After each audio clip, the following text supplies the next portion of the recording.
Buongiorno a tutti e benvenuti in un nuovo video. Se mai doveste trovarvi ad ascoltare due italiani che parlano fra di loro, potreste essere sorpresi dalla velocità con cui parlano. Acquisire velocità nel parlato è uno degli obiettivi più difficili da raggiungere in qualsiasi lingua e spesso arriva dopo anni e anni di esperienza. Ecco quindi una serie di piccoli consigli che potranno esservi utili per imparare a parlare italiano più velocemente. Come ho già detto in un video precedente, di cui vi metterò qui su il link, il collegamento, tutte le parole italiane finiscono con una vocale. Questa è una caratteristica distintiva della nostra lingua, che la rende ancora più armonica e melodiosa all'orecchio di chi ascolta. Ci sono però delle eccezioni e sono, fra le altre, le parole con, per, il, un. Come posso quindi affermare che tutte le parole italiane finiscono per vocale quando so dell'esistenza di queste altre parole? La risposta è molto semplice. Queste paroline infatti non si usano mai in modo assoluto, ovvero non vengono mai usate da sole. Anzi, queste parole sono sempre seguite da un'altra parola che finirà questa volta per vocale. Il trucco è nel pronunciare questa unione di due parole nel modo più veloce possibile, in modo da risultare come una singola parola. In questo caso, infatti, se riuscite a pronunciare nel modo corretto, chi vi ascolterà non capirà di aver ascoltato due parole, bensì una unica parola. Ecco quindi qualche esempio. L'albero, il cane, un aiuto, un'ostrica, con te, per questo motivo. In questo ultimo esempio erano 3 parole. Fate bene attenzione alla pausa che pongo fra questo e motivo, ma al fatto che non c'è una pausa fra per e questo. Per questo motivo.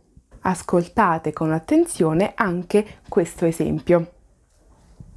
Ho aiutato il mio amico a portare la spesa. Avete sentito?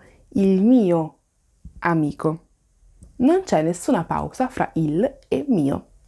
Il trucco quindi è pronunciare come se si trattasse di una singola parola.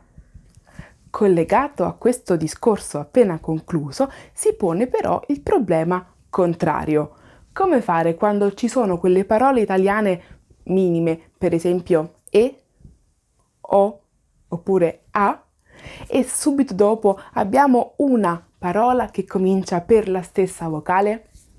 È infatti difficilissimo pronunciare a, Alessandra, oppure o, oppure, o ancora e, Edoardo.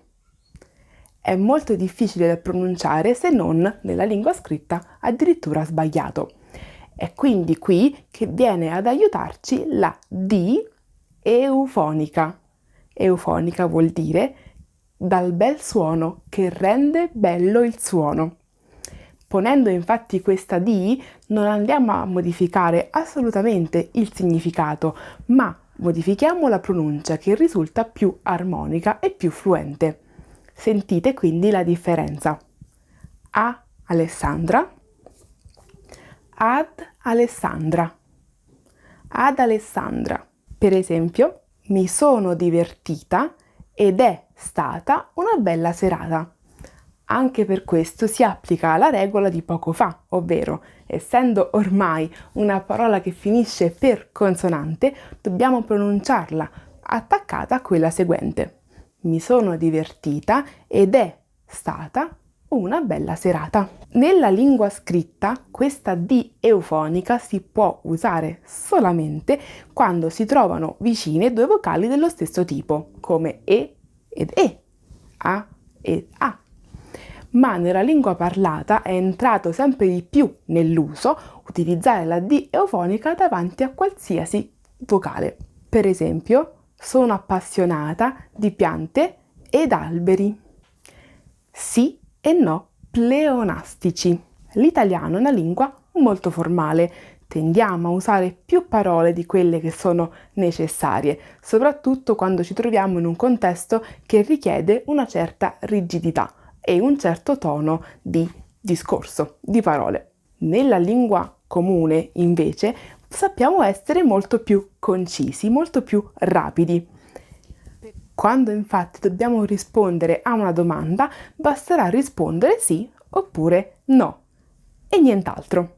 Non c'è bisogno di specificare perché sì e no contengono già tutte le informazioni che vogliamo dare.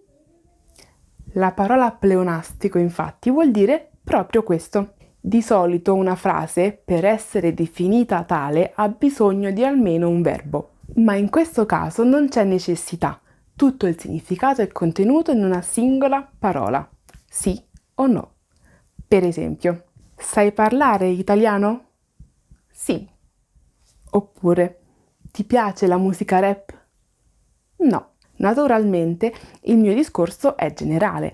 È ovvio che in una conversazione è sempre consigliato coinvolgere l'interlocutore, quindi potrebbe essere più consigliato rispondere. Sai parlare italiano? Sì. E tu? Oppure, ti piace la musica rap? No. E a te?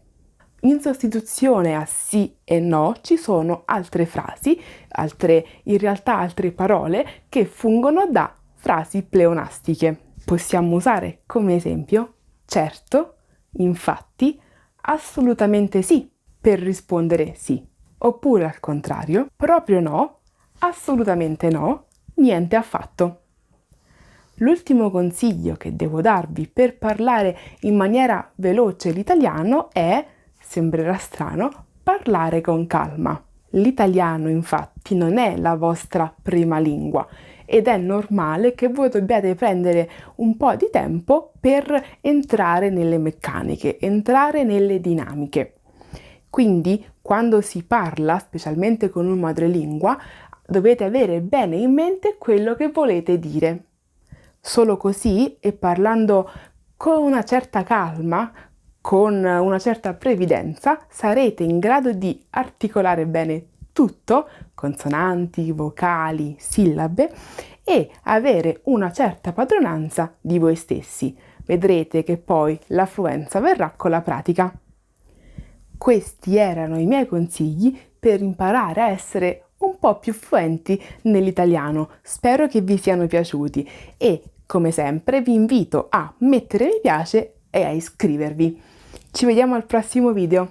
Ciao!